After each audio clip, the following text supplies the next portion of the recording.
in season 4, Daenerys has come extremely far. She came from the Dothraki grasslands, conquered that bitch, went to Karth. Now she's at Slaver's Bay. She took over like 2 cities last season. She just came from Yunkai. She has a army of Unsullied, of 8,000 Unsullied at her back, not to mention the Second Sons, which is a paid mercenary group at her back as well.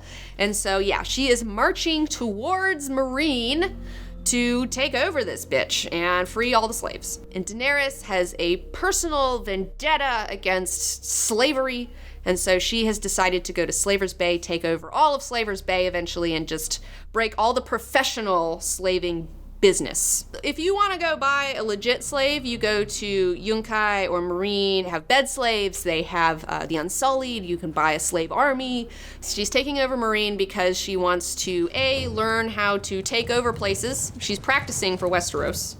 And she also just finds slavery distasteful. So what happens? So she shows up at Meereen.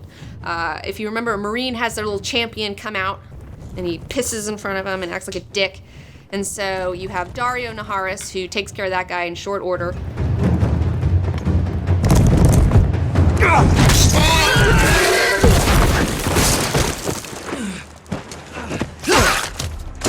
And then she ends up just like taking that bitch over, you know, with some guerrilla warfare shit. She gets all the slaves to have a revolt inside the walls and gets in there with her Unsullied, takes over, and then she's like, well, you know, I could leave and maybe go to Westeros because they took their navy and they have enough ships to go to Westeros at this point. But she decides to stay in Meereen because she feels like she is now pretty good at like taking over cities. Like she's a pretty good conqueror, but she doesn't know much about ruling. All right. So now she wants to kind of try her hand and learn how to rule a people, so she is prepared for that sort of business when she does decide to go to Westeros. I will not sail for Westeros. What then? I will do what queens do. I will rule. So then what happens? Well, she's in Meereen and she decides to rule. So that's what kind of happens. She just starts ruling and starts seeing how difficult it is and how many gray areas there are. She's encountering a lot of stuff that I don't think she ever really anticipated. Some of those things being slaves coming back to her and saying, I want to be a slave. Like, I'd rather be a slave. Like, please let me go be a slave. And she's like, what? Like, she didn't even think about that shit. Why would they want to be slaves still? Well, this one guy, he was like an older guy and he was a tutor. He had like a cushy slave job where he like got to tutor children, and now he has no job and he doesn't get to tutor children, and he lives in the fucking streets and he hates it. And he was like, I had a way better gig. Can I just have that back?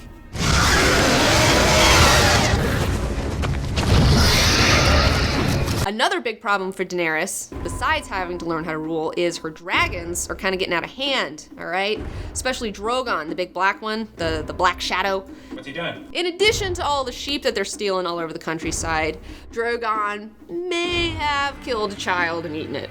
So Daenerys is really bummed on that. That is like such a bummer. And so I find it really ironic though that this season she's like, I'm the breaker of chains, you know, I want to free slaves and all this stuff. But then she has these dragons, which you can't get much more fucking free than a dragon. And by the end of it, she's enslaving them and putting chains on them. You know, it's just like how the tables have turned for her. It's very topsy-turvy. And on top of Daenerys having to deal with having, you know, hundreds of people every day coming to talk to her and complain to her about their fucking problems, you know, which I don't know why she can't get somebody else to do some of the lower level ones, you know, like the sheep herder guys, but whatever. Can your little birds find their way into Meereen? Most certainly, my Lord Hound. On top of all that, she also finds out that she has been betrayed by Jorah Mormont. What happens? So if you remember in season 1, Jorah Mormont was originally spying on Daenerys in order to get a pardon from Robert Baratheon so he could come back to Westeros because he had been exiled for selling slaves to help pay for his wife's you know, things that she wanted because she was kind of like a gold digger. He ends up becoming inspired by Daenerys and like starts following her for real and does not spy on her anymore, does not take his pardon, does not go back to Westeros, and he stays with her as an advisor because he falls in love with her and also because he thinks that she's a true ruler and he can actually help someone who deserves to be on a throne. So, you got crafty old Tywin Lannister on the other side of the sea, and he hears that she's got Jorah Mormont and Barristan Selmy advising her, okay? So he wants to put a wedge between them. So what he does is he gets Robert Baratheon's royal pardon that was meant for Jorah Mormont, sends it over across the sea gives it to Barristan Selmy, because he knows that Barristan is going to tell Daenerys, and that Daenerys is going to boot fucking Jorah out, and then she will have one less advisor on her team. And that's some pretty sneaky shit. And it totally works. It totally works. You have until dusk to collect your things and leave this city. If you're found in Marine past break of day, I'll have your head thrown into slavery. She ends up seeing this and is like, whoa, wait a minute. I was pregnant and you betrayed me. Fuck you, get out. So what's gonna happen with Daenerys in the next season 5? So this is something that I'm kind of not looking forward to, is Daenerys' story in season 5. Not? Why? I didn't really enjoy it in the books because it is one of those things where she just really is learning how to rule, and watching someone do that is like so frustrating, and she's just in the wrong place. I just feel like she needs to get the fuck out of Marine, and she should have just sailed to Westeros, all right? But she didn't, and I understand her reasoning, and she doesn't have bad reasons, but at the same time, it's just like, you're forcing your Western ideas on this Eastern place that has had these traditions for thousands of years. Like, you're not going to change this place in a day. It's going to take generations to change this place. And do you really want to spend that much time here? Get out, go to Westeros where they really need you, okay? They don't need your ass in Marine.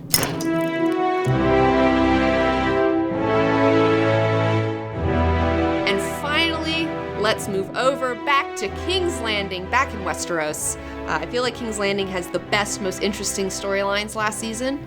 I was really excited about them. Oh, tell me about it. A lot of Lannister family drama. Oh, what happened? Tell me. So the War of the Five Kings is over. Jaime Lannister has gone back to King's Landing with Brienne's help. He's there now. You have Tywin there. Obviously, you have Joffrey, Tommen, Marcella's still in Dorne. You have Cersei there, and Tyrion. Now, Tywin has taken Tyrion's hand to the king position. Tyrion's kind of like struggling with where he fits in all this now, and he's been kind of having a hard time. He's been forced to be married to Sansa. He has not forced himself on her. She is still a virgin because he's a gentleman. Shay is being a fucking crazy bitch. All right, I don't know about Shay in this fucking show. The whole season 4 starts off with Joffrey's wedding to Margaery Tyrell. It is also known as the Purple Wedding. And this is where you have Joffrey being poisoned. Oh my gosh, he was poisoned. Yeah, that was great. That was very satisfying. And after the Purple Wedding, you have this whodunit going on of who is the one who poisoned Joffrey. You know it's not Tyrion. You know Sansa's too stupid to do something like that. Queen Regent is rather distracted at the moment, accusing her brother of his murder, which he didn't commit. Well, he could have done. Oh, he could have done, but he didn't. You don't know, Grandmother. But I do know. You don't think I'd let you marry that beast, do you? And you find out that it was Lady Olenna Tyrell, Marjorie's grandmother, who must be in bed with Peter Baelish. Oh, it was her? Why did she do it? Well, A, she doesn't want to see her granddaughter married to a little monster, okay? B, she's doing the whole realm a favor, because that kid's going to be a terrible king. He's already been a terrible king. He's been at it for, like, what, a couple years? Every time I use it, it'll be like cutting off Ned Stark's head all over again. So, and also, I'm sure she's got designs with Peter Baelish also. Peter Baelish is kind of her backup plan, because if the Lannisters fall through, who they're trying to align with, she's got this guy over here to keep them in power, because they're making a power grab. The Tyrells are trying to get the throne, all right? They're doing what the Lannisters were doing, like a generation ago. Also, it's kind of might be a revenge play because, Tywin had a hand in the Red Wedding, which was very distasteful to everyone, okay? Like, you do not kill someone after you bread and salt them or whatever, okay? That's just, like, super bad fucking rules. So, she's kind of getting back at them for that. And Lady Olenna ends up telling Margaery, so Margaery knows who it was. Like, she knows that it was not Tyrion. And Cersei is going around telling everyone that it was Tyrion. She has him arrested, and he is in the black cells, and he's waiting for this trial. He knows it's a farce, It's, like, so frustrating. Any other witnesses, my lord? Varys could vouch for me if he dared. He's already been called as a witness for the Queen. Of course. Fetch Bronn. I have a job for him. I've already asked, my lord. They won't let him see you. Why not? They say he's a known cutthroat. So now Tyrion's imprisoned, and it's such a tragedy because, as you've seen throughout the whole show, all he's ever done is, like, try to do the right thing. You know, he's, like, saved King's Landing, essentially. And nobody gives a shit, you know, just because he's a dwarf. People, like, treat him like he's an asshole, you know? It's totally crazy. And it also sucks for him because, you know, he's trying to have some witnesses on his side, but, like, you know, Cersei and Tywin, they have way more pull than he does, okay? Like, and everyone is, like, too scared to help him out. And even Podrick Payne, he's like, Podrick says that somebody came to him and wants him to testify against Tyrion. And Tyrion's like, no, you have to testify against me because if you don't, they're gonna kill you. You know, it's like if you don't, like, they're trying to ply you with titles now, but if you keep refusing, they're gonna end up slitting your throat, you know? So the situation we have is everyone is going to testify against Tyrion, whether they believe he did it or not. After we received word of Robb Stark's death, he didn't seem gladdened by the news. Perhaps his marriage to Sansa Stark had made him more sympathetic to the Northern cause. Why are they testifying against him? Okay, well, some people are testifying against him because they fucking hate him and they just want to see him die. And then other people are testifying against him, even though they know he didn't do it, because they know that if they don't testify against Tyrion, like, they will be punished later on in some way by Cersei. You want to be on her good side, okay? You do not want to be on her bad side. And she's got power. Tyrion has no power, okay? And she has the power. So they're trying to save their own skins, put the blame on him, keep their heads down so they don't get dragged into this mess. Because everybody knows that all Cersei wants in the whole world is fucking Tyrion's head. And no one wants to get in the way of that. I will not have you dying on my behalf. Do you hear me? If I have to take that long walk to the executioner's block, I don't want to see your head already mounted. My lord. Pod, I am giving you an order. So Tyrion realizes that there's just no way he's going to get through this. He is really stressing out about it. He even sends Podrick Payne away because he knows that they're going to mess him up if he does not testify against him, and he knows that Podrick is not going to be able to testify against him because he's a good guy. So he has Jaime figure out a way to get him out of the city, which is to pair him off with Brienne of Tarth and to go find the Stark girls if they can. So there's that whole situation going on. So anyways, during the trial, Jaime comes up to him and says, hey, look, I talked to Dad. I got him to where he's not going to kill you. He's going to let you take the black, but you just have to shut up, let everyone talk shit to you, get through it, put your head down, and then ask for mercy, and then he'll let you go to the wall, okay? And Jaime has done this. He's made this deal with the devil, all right? He told Tywin, he's like, hey, if you don't kill Tyrion, I'll quit being in the Kingsguard. I'll be your son and heir. I will go to Casterly Rock. I will marry some bitch. I will have children that will carry on the Lannister name. Just don't kill Tyrion. So Tywin's like, sure, why not? So during the trial, Tyrion's like, all right, I'm gonna try to keep my head down. But then the last witness is called, which is Shae. Surprise, surprise, okay? Because Shae, you thought she had been shipped off back to Braavos or some free city or something, whatever. But in fact, she had not ever left King's Landing, and that she has betrayed him, ultimate betrayal, and testifies against him, mocks him, humiliates him, makes him look like a fucking asshole in front of everyone. Everyone's laughing at him, and that's just too much for him to take. Like, he's just over it. I will not give my life for Joffrey's murder, and I know I'll get no justice here, so I will let the gods decide my fate. I demand a trial by combat. He's just like, you know what? Fuck this, you know, like, I'm not gonna take the black. I demand a trial by combat. I wish all you fucking people were dead, you know. He gives everyone a piece of his mind. It was really gratifying to watch him do that. And so anyways, so Jaime comes to him after the trial and is like, what did you do? And Tyrion's like, well, you know, I fucked up Father's plan. Everything would have been too perfect for him. You would have been back at Casterly Rock. I would have been on the wall. Like, I'm not gonna let that happen. I want to fuck up my dad's shit a little bit. So he did. Threw a wrench in Tywin's fucking ultimate plan and demands the trial by combat. But then he learns that Jaime can't defend him because Jaime can't fucking fight with his left hand, all right? He's learning with Bronn, but it's like not going so great, all right? He is not going to be able to kick anybody's ass for him. So then he asks Bronn. He's like, hey, Bronn, can you be my fucking dude in trial by combat? Because you did it before and you're so good. But Bronn can't do it because he's been paid off, all right? Because Bronn is a sellsword. At the end of the day, he will do whatever the highest bidder tells him to do. And he has essentially been given a lordship. He's been married off to a highborn lady, even though she's like kind of stupid and was impregnated during, after being raped, like gang raped by people in Flea Bottom. From like season 2 or something. I can't remember which season it was, but yeah. So Bronn's like, hey, no hard feelings. I think you're a cool guy. I like you. I hope to see you come out of this, but I can't like ruin my whole future for you because of friendship. I like you. Pampered little shit that you are. I just like myself more. I understand. So they have this kind of touching farewell. And in the books, it was kind of like a lot more cynical. And I liked how they did it in the show, where Bronn just kind of was like, hey, like, let's be real about it. And Tyrion kind of understood where he was coming from. So I thought that was a nice deal. But then, finally, you have Oberyn Martell, my sweet Dornish muffin. He comes up to him and he says, hey, I hear your sister is going to have the Mountain be her champion for this trial by combat. And guess what?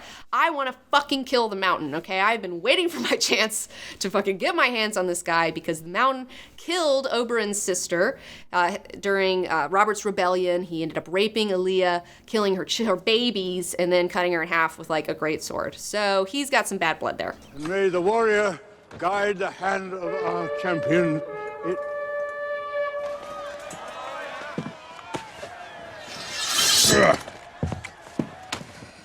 Don't leave me alone in this world. Never. So now we go to the trial by combat, and you have Oberyn versus the Mountain. And it's really sad. I mean, I knew it was coming. I've read the books. I knew it was coming, but it still shocked me. I was still super sad because fucking he had him. Oberyn had him, and you don't. Oh, it was so frustrating. He got his tomato smushed. He got his tomato smushed, and it was really sad and hard to watch because Oberyn Martell was definitely my favorite from last season by far. Like, he is so hot and awesome and badass and cool. I can't even stand it. And you just see his head smushed like that, and you know, Illyria's sand, and you know, I really like that fan cut that somebody came out with like how it should have ended, where it shows Oberyn killing the Mountain and then everybody like high-fiving and shit. It was like so much better. Kill my children!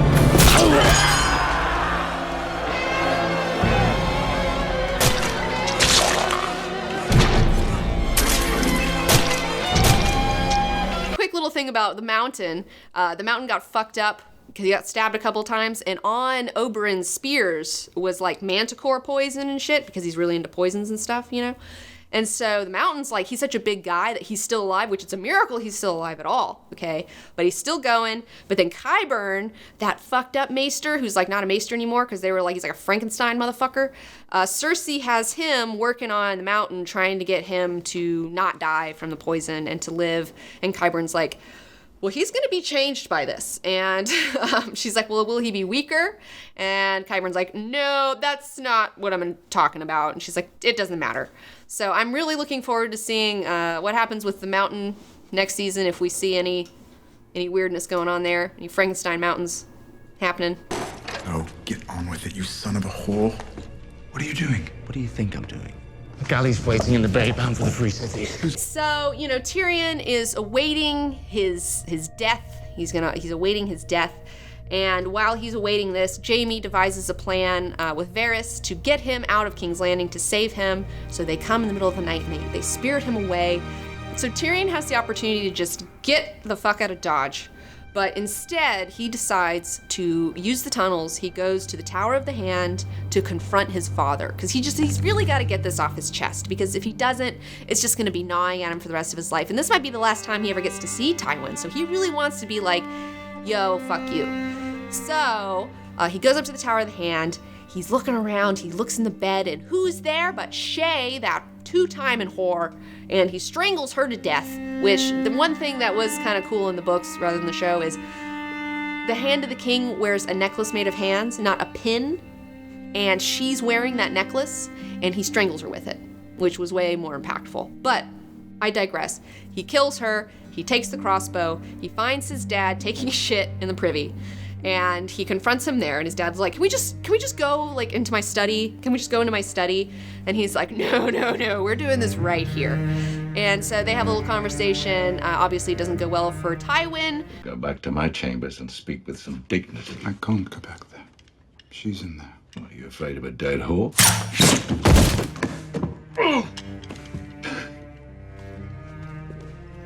Tyrion ends up putting 2 bolts through him, killing him essentially while he's taking a shit. So that is where Tywin will be found.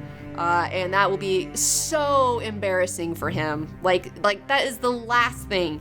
That's the last place that Tywin Lannister wants to be fucking found. Dead. You know, is that his little son killed him while he was taking a shit on the toilet. Like, what a comical deal, you know? Like, that's so insulting. Like, that's such a fucking... His legacy is just gonna be ruined because of this. So after Tyrion kills his father, him and Varys the Spider, they go back into the tunnels, and Varys puts him in a box and puts him on a ship inside said box. And Varys looks back at King's Landing where they're the docks, and he sees that, you know, he's probably gonna get blamed for this, or someone's gonna know he was involved in some way, and he decides to leave King's Landing with Tyrion. He gets on board the ship, and they are headed to Essos. And in season 5, I expect Tyrion to probably be bumping into Daenerys. In the books, he is trying to get to her, but he has not gotten to her yet in the books, so... but I'm sure they're gonna speed that along and just make that happen next season. So that'll be interesting to see how that goes. So in next season, season 5, what I believe is going to happen is that Varys and Tyrion are going to make their way to Meereen, where they will try to meet up with Daenerys and offer their services to her. Now, in the books, like I said, Varys is not with Tyrion. Tyrion is on his way to Meereen. He's trying to set up a deal with Daenerys, but they have not met in the books yet. So it'll be interesting to see, because it's something that I've been really looking forward to in the books. So I'm sure it'll be interesting in the show. I hope that Daenerys is cool and that they become super buddies, because, you know, he would be an awesome advisor. And he knows everything that's going on in King's Landing. I mean, like, he would spill all the secrets to her. She would, like, it's just gonna be great. So I'm looking forward to that. Do you think Tyrion will get to ride a dragon? That would be rad. You know, I've talked about this before, is that there's supposed to be 3 heads of the dragon. Originally, when the Targaryens took over Westeros, there was, you know, main dude and then his 2 sisters. And so, you know, a lot of people have speculated that there's 3 dragons. There's going to be 3 people who have Targaryen blood that are going to ride these dragons into Westeros and take over with Daenerys. And, you know, Tyrion has been, you know, people do theorize that he might be one of those heads of the dragon. So that would be pretty dope if Tyrion got to fly over Westeros and just fucking burn King's Land, burn his sister to the ground, you know? That'd be fantastic. The other dragon might be Jon Snow. Also, just putting that in there. But who knows? It might be somebody else. There's a character in the books that has not been cast for the show who also could be, you know, part Targaryen. Nobody knows yet. I'm not gonna say any names. Don't want to spoil anything for anybody. But he's not gonna be in the season. And he should be in the season, but he's not. So I also want to invite you to subscribe to my channel. It's free. You'll see when I have a new friggin' video coming up. It's awesome. And also, I suggest checking out our Epic History X-Men Volume 1. If you enjoyed our Epic Histories for Game of Thrones, you may enjoy this. It's the same format, except even better. We've perfected it. And instead of talking about Game of Thrones, we're talking about the X-Men. And there's a lot to talk about with the X-Men, trust me. So check it out on Vimeo On Demand, on sale now. Also follow me on Facebook, Twitter, and Instagram for all your Comic Book Girl 19 updates. That's where we post our videos. We also post things like if we're gonna be somewhere or whatever. It's all sorts of news and updates on there.